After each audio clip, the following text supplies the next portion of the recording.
what is the thing that sticks with you the most throughout your career that you feel is the biggest misunderstanding between what you feel and you know is true and what has gained collective consciousness as maybe a truth that people believe right now?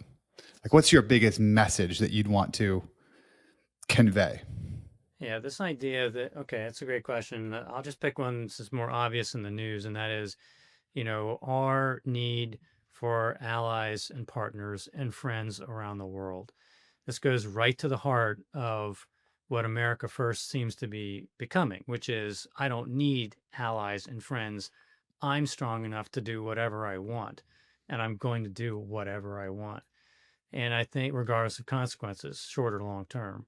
And that's the greatest fallacy around there. If you're looking at a more dangerous, uncertain, volatile, complex world in which the red side, like red is adversary, but where the Russians and the Chinese and the Iranians and North Korea and their client states, including Belarus and Venezuela and Cuba, and the list goes on. If those guys are colluding and are operating more closely together, even if it's not kind of a full up alliance system, right? It is alliance like, and they intend to actually transform the world around us. They're trying to normalize the idea that you can change borders, right? You can physically, might is right, and whoever's mightier gets to do whatever they want. Small states are going to have to suffer whatever they have to suffer. And that's just a world that's going to end up with more friction and wars and chaos. And in fact, an economic downturn of massive proportions, right? We've taken a lot for granted in the United States, and including the value of our allies and partners. So I think we need to get back to understanding how the world works, right? For for that average person, right? The person who doesn't have a clear understanding, like what is the value, the intangible value of these allies? So I think that this is where I totally agree with you that we're moving towards this belief that, oh, we can do a lot of this stuff on our own, right?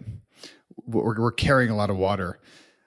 Like, how do you convey the value of an ally to somebody who is being told that it's really just an economic drain?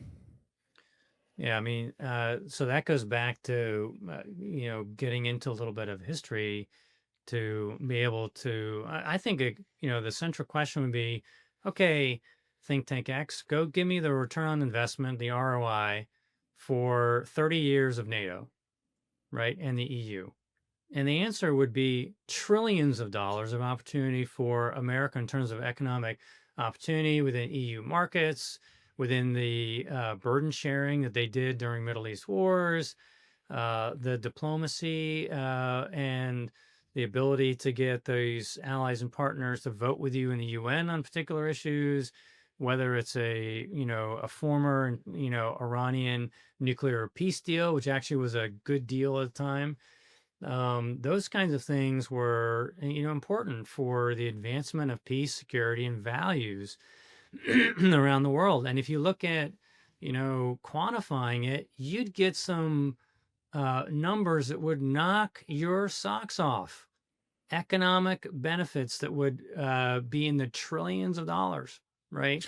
In terms of companies being able to do what they do, being able to make profits because they don't have to worry about, the uncertainty or the jeopardy of operating in a dangerous place where, a nation can simply nationalize their stuff or, outcompete them or just shove them away, right?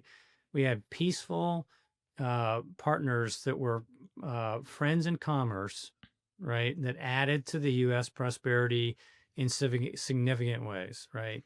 And if it wasn't for, I mean, we have goods that were being bought around the world, and we have markets that we can send things to, all of which keeps America running, right?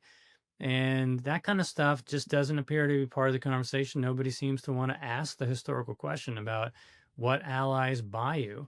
And in today's, world, if you take a look at manufacturing, look, the Chinese are the strongest manufacturing center on the planet.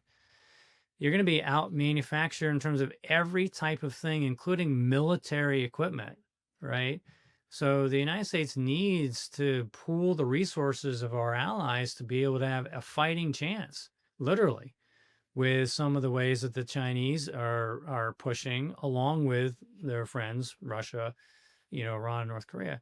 And so, look, if we can't get together with our allies to work on economic cooperation and military industrial things, we're going to be outmatched and we're going to be outmaneuvered, outfoxed, and we're going to end up with the short end of the stick, politically, militarily, global influence, and including, of course, our values, which would have died away because there's nothing left to protect them.